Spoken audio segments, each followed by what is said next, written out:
Hello, welcome back to the last interview of the day in the Care and Conversation studio. We've seen loads of really interesting people today, but now we have Daniel Casson, the most interesting of them all. There you go. I don't like to let everyone down like that. Well, here we are, Daniel. Do you want to remind everybody what you do? I'm an independent consultant in innovation and digital transformation in social care. The only logo I have is encouraging innovation in social care, because I don't want to be pinned down. I will do whatever it takes to make care better. Yeah. How have you found the day? How's the show been? Fantastic. I will focus on the talks I've done. I've done 2 talks on AI, and it's really interesting that people want to kick the tires and really try new things. And what I love doing is bringing people together. So the talk I did, my second talk I've done of the day, was where we had Josh Kelly from the Department of Health and Social Care, Alan Payne from the Access Group, Jay Dodia from Serene Care, and Caroline Green, who I'm working with from the Oxford Institute for Ethics in AI. All different angles: provider angle, government angle, the tech supplier angle, and the academics. So bringing that together, because people are being more discerning about what technology they're using. That's been the takeaway for me today. I think we've seen everyone, AI only came about 9 months ago. Really, Where have you been, York? It's been there. Yeah, it's been there, but it's come into the popular culture. With ChatGPT, maybe not. I can't remember exactly, but I remember us talking about it at the last show, and everyone was like, "Oh yeah, okay, it's interesting." And now people are actually saying, "Okay, well, how do I actually use this to make care better?" And we're really getting questions like that now. And you know what I've actually learned? People have been, I've been working the tech in care for about the past 10 years. Well, I overblow, that's probably about 6 years actually, to tell you the truth. But it's what people are doing now is they're going back and saying, this is new technology, but I want to see how it works. I don't just want to adopt it because it's shiny and new. I want to see it working, making better lives for people, and also being sustainable and how it affects my bottom line. That's the big change, I think. People are now saying, yeah, it looks nice, it's great, but they're more discerning about what they want. And so when I talk to tech providers about who's in the room when they're trying to talk about new technology, more and more the finance people are in the room. It's got to create value, value for people's lives, and value on the bottom line. That's efficiency, a big change. savings, but while increasing the performance of the care ultimately. Yeah. But the two go hand in hand. They're not separate. They're not. They are the same thing, because we're not going to actually do things better unless we do it on a sustainable basis. And is there any particular sort of ideas you could articulate that you've been seeing, that are popping up, way we can really start to sort of see and understand examples of how this stuff might get used in practice? Well, I think one of the things is people are worried about it being depersonalising care. It actually makes care more personalised. It empowers, sorry for using that word, it empowers the individual to start making their own choices. And I think we've got to educate people to actually make the best of it, because they can start making the choices now. So if you employ AI to write notes for you, you can, for example, take that and personalise them to what you want. So I think, don't be afraid of what's happening in AI. Embrace it, but also lock it down as well. Have these closed systems, which I think is very important. One chap, James from James Maynard earlier, was telling me about Access Group, from Access Group, telling me about how he said, you could use your AI to ask you a question about your policy. For example, can I accept a gift?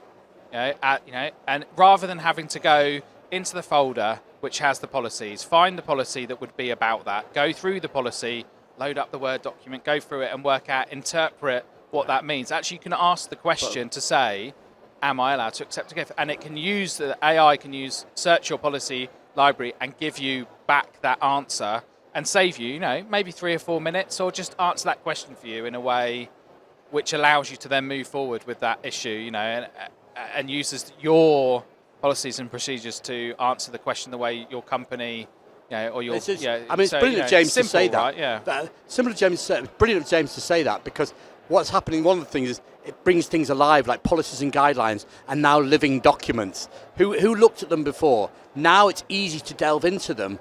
They become living documents and really guide care. And there's so many things that actually saying care providers can use on ground to actually make them care better. And what you're saying, that searching facility, yes, James give what might seem a bit of a superficial example of the can I accept a gift, to actually full safeguarding issues. exploring the issues on safeguarding, what it says in guidelines. So it's going to save people hours of time searching through. So the efficiencies, the better care, because people ultimately will get better care because of that.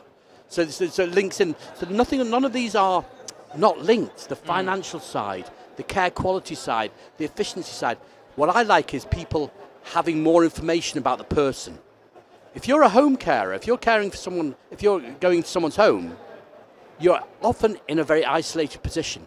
And with AI, you can actually be supported in your decision making, and you can link. So I think that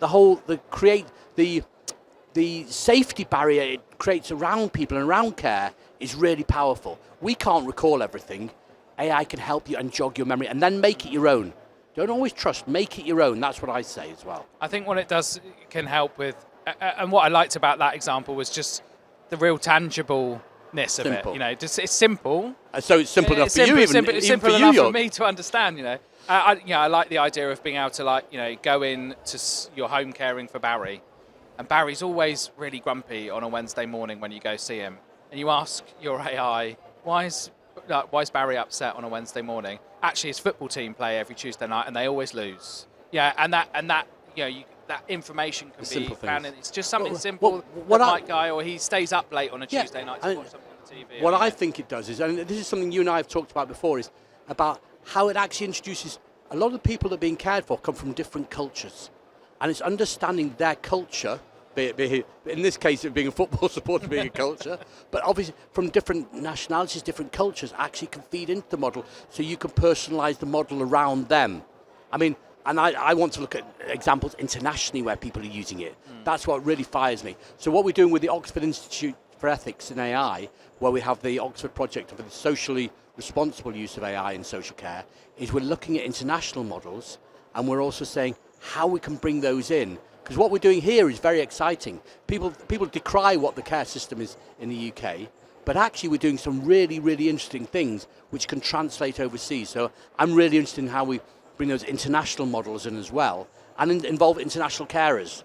There's a whole world out there which we need to explore. Yeah, ultimately, care is delivered all over the world, all the time, in pretty much every country. In different ways, depending on the culture. I mean, we were talking about Japan. I was talking with Mohammed Damji earlier this morning about Japanese culture, where there's more of a culture of keeping people families working with people at home, but they also have a very good respite system for carers, for family carers, which means they can be replenished and actually become better carers, so it helps the whole care system. And I think we've got to look more holistically like that. Let's get out of our bubble a little bit and see what's happening in other parts of the world, and also realise what we're doing well here.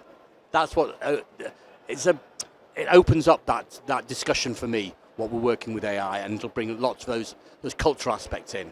It's almost like people should watch this space, Daniel. Good point. I think Watch This Space is a very good place to be. Yeah, watch this space. Well, thank you very much for being the last guest of the day and seeing out the show. And it's just gone 5 o'clock. So I love what you do, York, so thank you. Thank you and your very team. much. Thank you. Well done, Chris. Well done. Thank you for the day. I mean, we can't see him on camera, but, this anonymous man that stands behind it all. But it's not 5 on a Bike is not just York, right? It is the team. It's mainly the team, I think, yeah. Thanks very much, Daniel. Cheers. Thank you. Thank you. Right, that's everything that we have for today.